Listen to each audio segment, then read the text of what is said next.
Welcome, welcome. Welcome to my studio. I did that painting right there. And I did that painting there.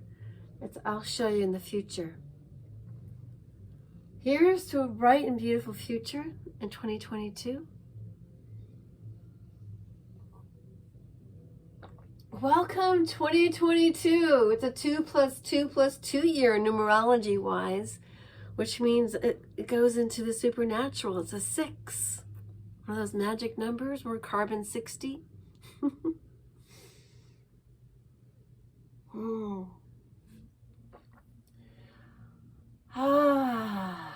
So I'm in my office, and this is the first time since 2015 that I've been back here in North Carolina. This is the first time where I have uninterrupted creative space to do what I want.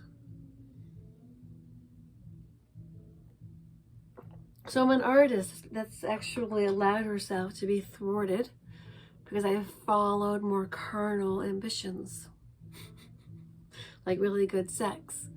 And I'm leaving all of that. In the past videos, carry you to take a look. But otherwise, we're moving on. We're moving on. And this is water in a copper cup. So, I will be talking to you about divine endowment because, all right, the Wizard of Oz tells it all.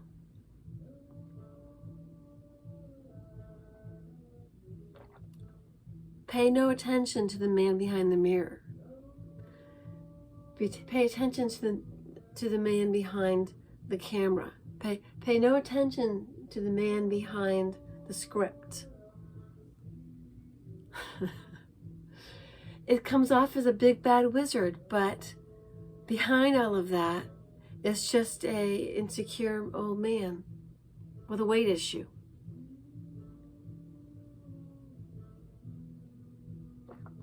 Oh. So, we're Dorothy. Humanity is Dorothy. We can click our ruby slippers and we can go home. And what does that mean for you? What does that mean for me? I'm just putting food for thought there.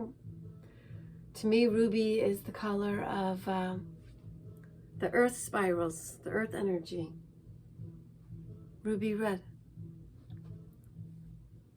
And they sparkle, and they're magic. And so are you, and so am I. Trying to figure out what to do with this camera. I have it angled, so it's making me look funny. Here, how's that? Is that better? Yeah. I'm a little self-conscious. Because this is totally unrehearsed. I decide I feel like talking, and I turn on my video, and I come up with a few things to share, and then I don't even do a mirror check until I'm looking at this feedback device, which is I can see myself. This is an iPhone. But yeah, I'm a little fidgety. It feels good to move, doesn't it? Ay, ay, ay. So, what I'm doing is organizing my office. This is the first time in a very long time that I have allowed myself to have the spare time to actually organize things my way, and also to see the order. So I will be talking to you about things that are really important. We talked about the magic. I brought that up. So let's begin. Those are the symbols I told you about. A 5, yeah, last year was a 5-year, a pentacle. Magically, the number 5 in its symbol represents freedom, mental dexterity, and communication. 5 is also a symbol of fruitfulness and new learning. So we had a 5-year. So you could ask yourself, amongst all the turmoil, what did you experience that represented freedom for you? Where did you have to have mental dexterity and communication? It could be within your heart and your head or other people, you name it. So we are in a 6th year represented by the symbol stolen by a tribe to represent their flag. As an ancient symbol for Anahata, the heart chakra, and it's very powerful because of the perfect balance of yin and yang. And it generates an energy that becomes life-giving. So the masculine and the feminine and the divine union is essentially the same thing. It's a vehicle for transformation, which is why it's perverted on the planet. God forbid you know that. Yeah, that's right. The evil God, this opposer, God forbid you know that that symbol is sacred. Just like I said before, the swastika. These are generators of energy and protection. I'm going to go into the swastika next time. Right now, we're just going to talk about those two things right now. The pentacle and the octahedron, aka the two-dimensional. I'm looking for my octahedron.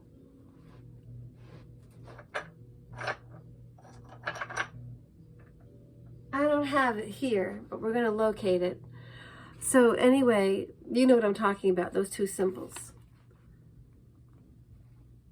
The pentacle, which is a 5-star, and then the octahedron is the 3-dimensional shape. For Solomon's seal, the star, it has all these different names, interestingly enough. And then it was called Star of David, and now I think it's given to a certain tribe. But that's an ancient symbol that was stolen. So the pentacle was perverted. So we can't use it for, magically, the number 5 represents freedom, mental dexterity, and communication. It's a symbol of fruitfulness and new learning. So if I were a dark magician on the planet, I would want people to think that the star was bad. and it represented the devil or something. And then they wouldn't use it. But nevertheless, it's still a frequency of 5. Everyone experiences the magic. But if you actually are aware of the frequency, because everything is energy, frequency, and light, then you would be able to ride the wave. Make it work for you.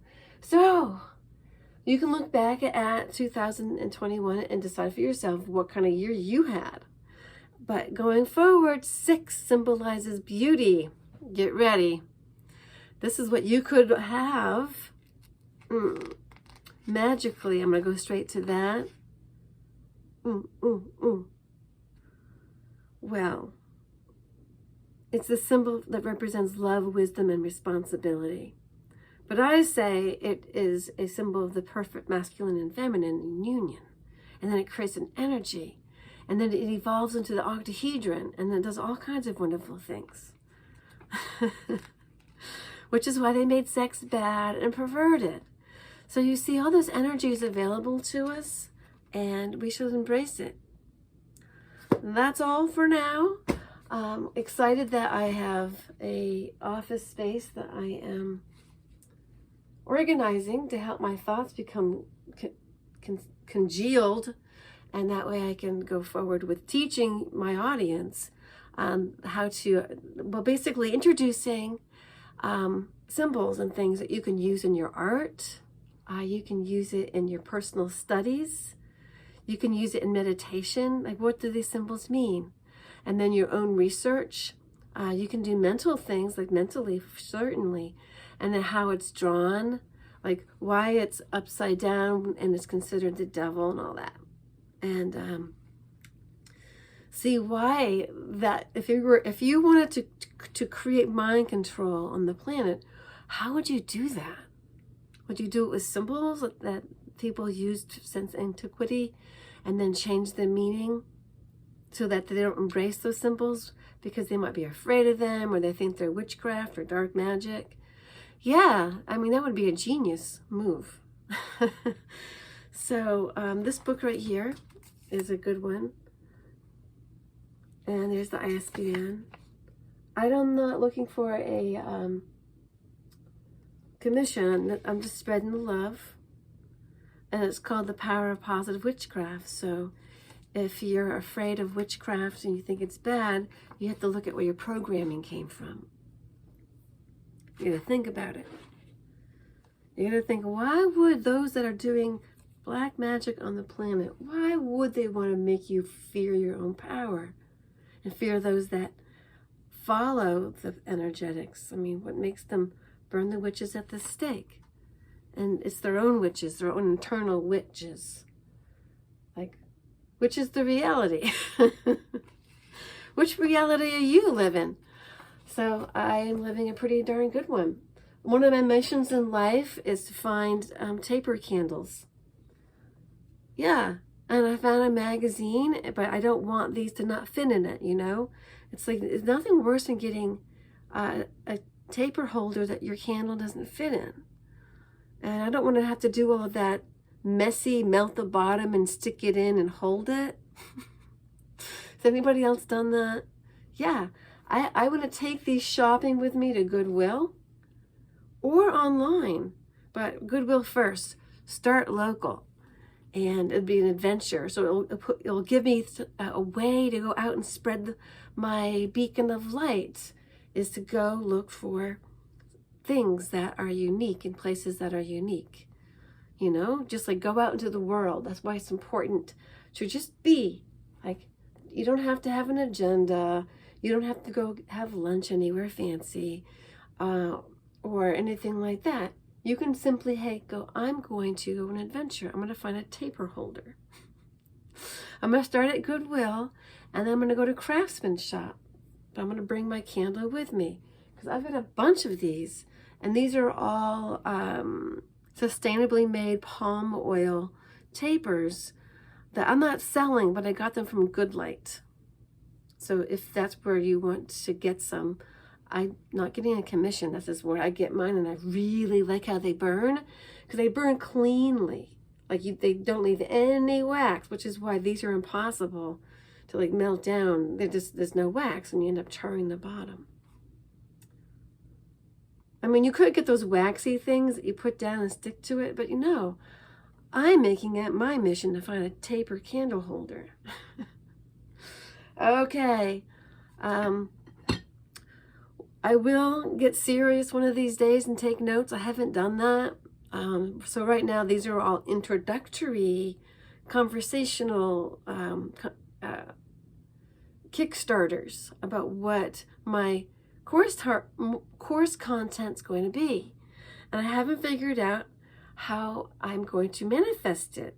So I'm giving assignments, which is, I tell you, what I'm going to put it into the course manual is going to be free, or it's going to be by donation for certain, but it's going to be like History of the Pentacle, and it's going to be self-reflective, so it will be like a manual. So you get to actually be like, you know, what does that pentacle mean to you? Because, you know, you see a lot of homes that have a 5-star right side up, the right side up. You have that on the side of their homes. And I've noticed that in the South, but I haven't lived in North Carolina, I haven't lived in my hometown of New Hampshire. So I don't know if they still do it up there or ever have. But it's a symbol of freedom, mental dexterity, and communications, fruitfulness, and new learning. So I would think that's a good luck charm. So why wouldn't you put that on the side of your house? It's a protection against evil influences. There you have it, folks. All right, more later. I'll check in, talk to you about the swastika and how it's rooted in the runes. And it's amazing what you find. Talk to you later.